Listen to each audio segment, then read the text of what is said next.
It is 4 o'clock. I'll call the meeting to order. We'll start with the roll call, please. Mayor Sue Patterson, Present? Deputy Mayor Warren Dickert, Present.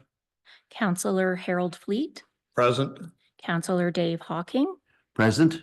Councillor Carol Hudson, Present. Councillor Brandon Cable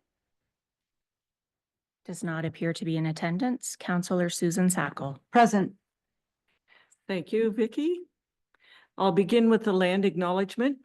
As we work toward reconciliation with Indigenous people, we begin our meeting today by respectfully acknowledging that we are situated on the traditional territory of the Anishinaabe Nation, the people of Three Fires known as Ojibwe, Odawa, and Potawatomi nations, and further give thanks to the Chippewas of Saugeen and the Chippewas of Nawash, now known as the Saugeen Ojibwe Nation, as the traditional keepers of this land. Welcome to our special council meeting from Monday for Tuesday, April 8th, 2025. Good afternoon, council, staff, guests, the viewing public, and the media. Council, does anyone have a disclosure of pecuniary interest or a conflict of interest? As always, if one should arise during the meeting, you may declare it then. We do not have any additions or deletions, so we'll move right into staff reports. And this is report PB 0325. It is the Town of Hanover official plan review. It's from Andrew Wilkin, our Director of Building and Planning and CBO, and I need a mover and seconder before Andrew highlights his report. Councillor Hudson and Councillor Sackle. Andrew? Thank you, Your Worship. You know, it's funny, the longer I sit here, I look at the camera and my bald spot keeps getting bigger.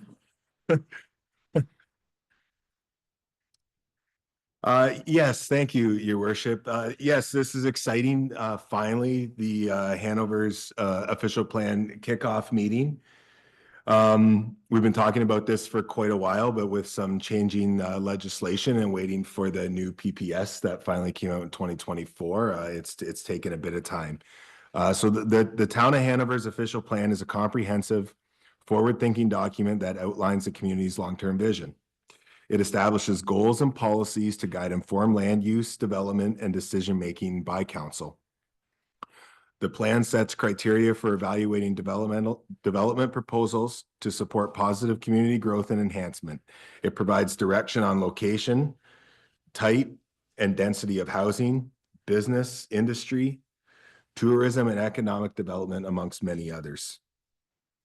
The purpose of this review is to ensure that the plan remains consistent with the Planning Act, Provincial Policy Statement, Upper Tier Official Plan, and other provincial, municipal, and legislative changes.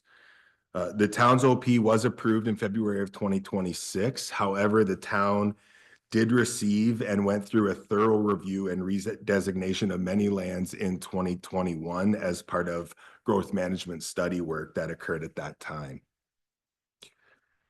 Within this report, we've included a chart of legislative requirements and timelines. I'm not going to touch too much on this. I will bring Dana up in a few minutes, and she'll go through a presentation that will outline many of these things as well. There were a few comments received by the town prior to this meeting. They are in the package you have herein. Just to generalize, Saugeen Valley Conservation had provided comments essentially in their summary, speaking to which they are looking forward to working with the town and the opportunity to consult with the town and town council to review any recommendations prior to its release. Secondly, we received comments from a Sahil Rajput. General terms, there's some specific questions in here about plans of subdivision. I want to be careful to say that the official plan, while it will talk about the goals and objectives and subdivisions of land, the actual meat and teeth to how a subdivision is assumed and when it really gets into that plan of subdivision itself. Generally speaking, there's some questions in here about school boards and their determinations of bus stops, which is the school board that determines that themselves. The town does talk to school boards from time to time. Road conditions and services. I will say that as soon as there is an occupancy received in any plan of subdivision, the town does start to do winter maintenance on the roads and picks up the garbage.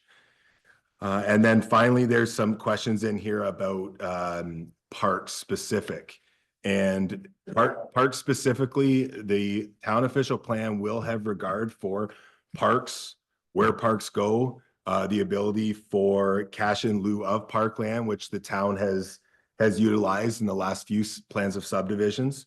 But we will also tie into the Parks, Recs, and Culture Master Plan, which will speak to really those distances of parks when they're required and those types of things. So the town will work interdepartmentally through this official plan process, review process, to make sure that all those aspects are included within.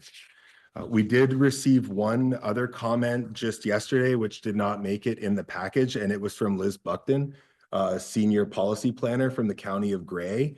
And it simply says that she's requesting to be added to the OP update process mailing list, which won't be a problem because in the recommendation, she is going to be a part of the committee. She also makes mention that there are a few other lower tier municipalities within the county conducting an OP review currently, which means that there is lots of good reference examples, especially around the PPS and the Act that could be utilized as part of ours as well, and that she was looking forward to working with us on this project.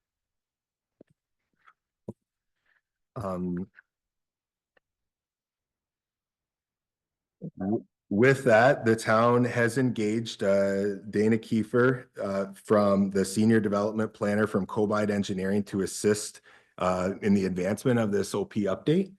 If I can, I will call Dana up now to conduct her presentation. And upon her completion, I will read the recommendation of the report and then we'll take any questions you have. Welcome, Dana. Good afternoon, Council. Should bring it up. Perfect.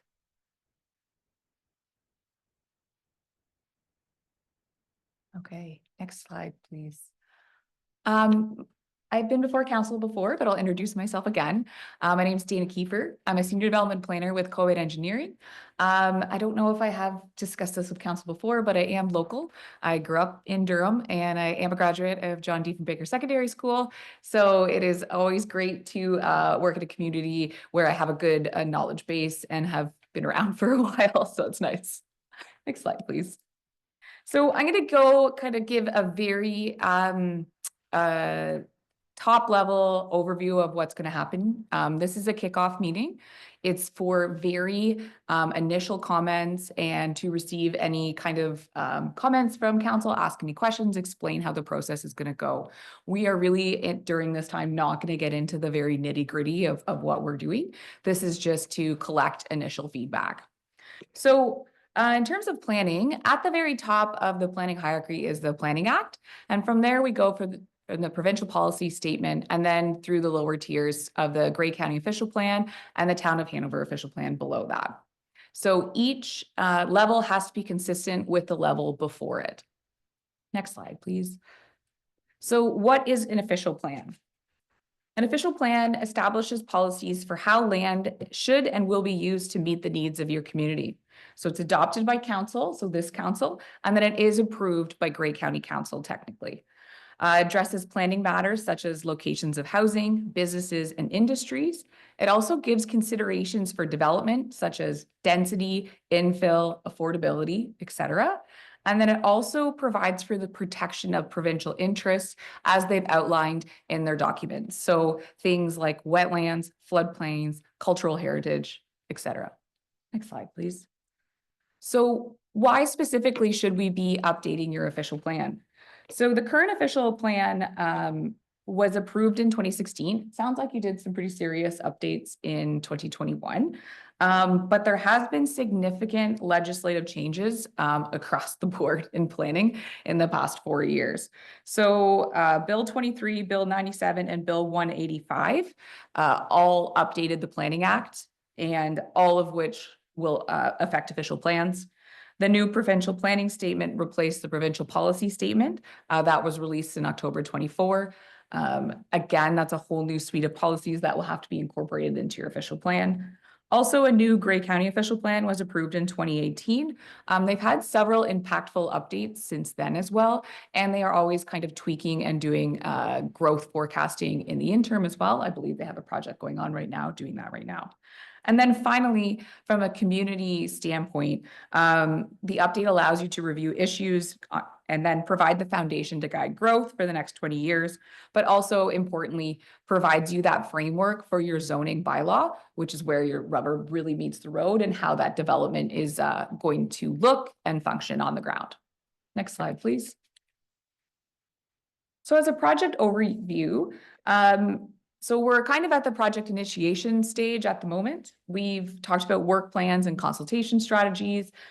We've done a notice of project commencement. So that's what goes out to the public and in the paper. We've reached out to Indigenous communities through Sandeep. And then also we have to have a special meeting of council. So that's where we are right now. Moving forward, we're going to move into more of a technical review of the official plan. So we need to do a review of where the official plan doesn't maybe match those documents in terms of the Planning Act, the PPS, and the Grey County official plan. As Andrew highlighted, we'll do what's called a jurisdictional review. So due to all the updates to our planning documents in the last 5 years, planners are frantically scrambling, trying to update all of the documents.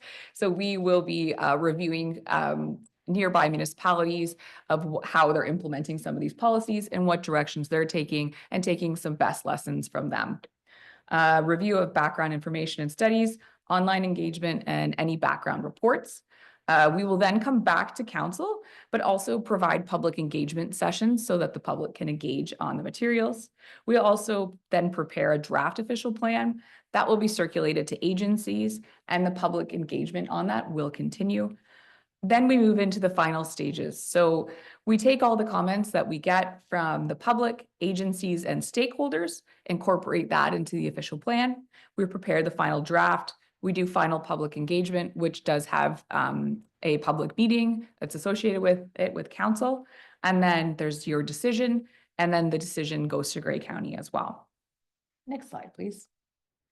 So in terms of what we're going to be looking at, so scope of review includes, as I mentioned, legislative, provincial, and county policy changes, and bringing this OP into conformity with those.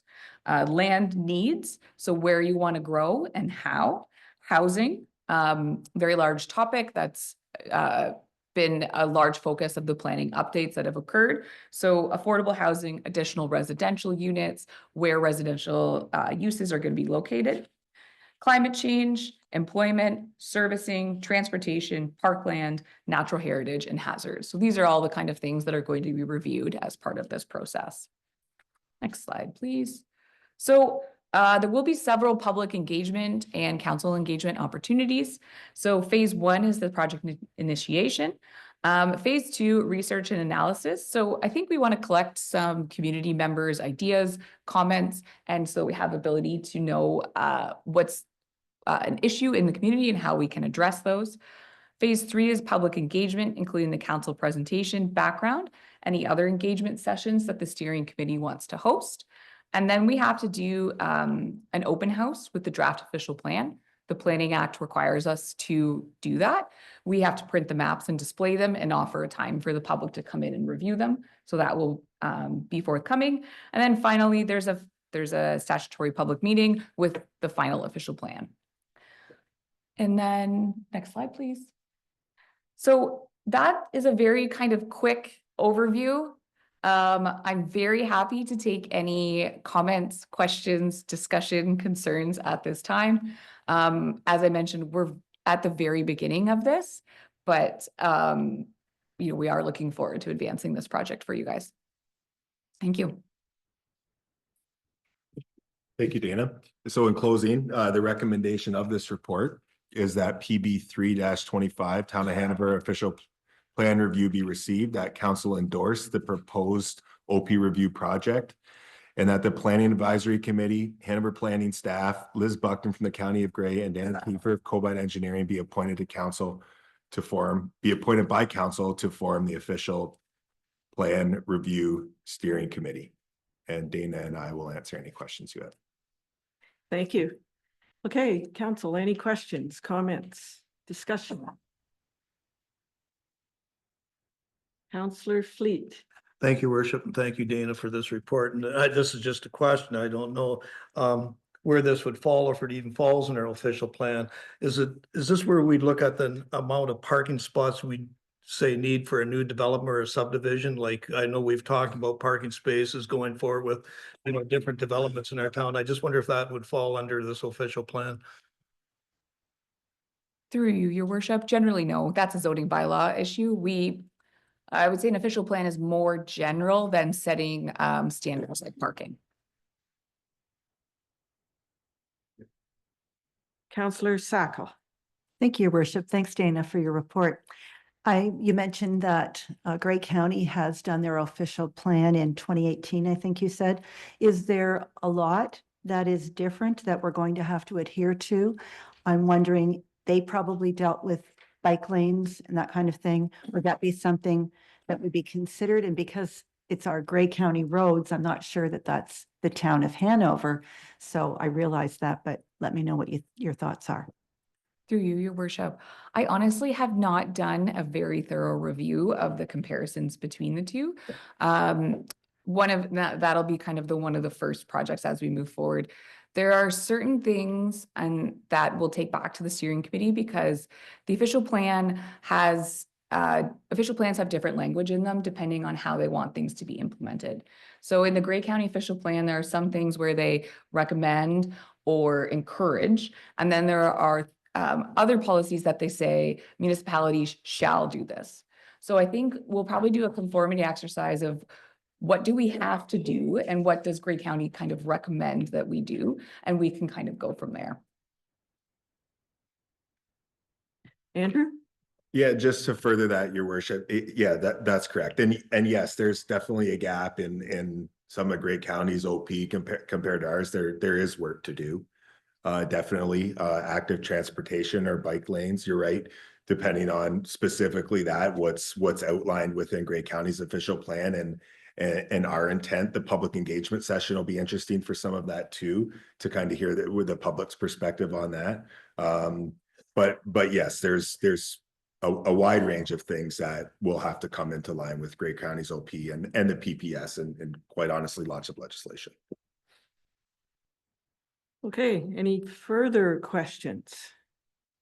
And I don't see any online. So I will call the question. All in favor of PB 0325? That is carried. Thank you. So that is the end of our reports for this meeting, this special meeting. We have one further motion, and that is to adjourn at 4:19. I need a mover and seconder. Deputy Mayor Dickert and Councillor Fleet, all in favor? That is carried. Thank you.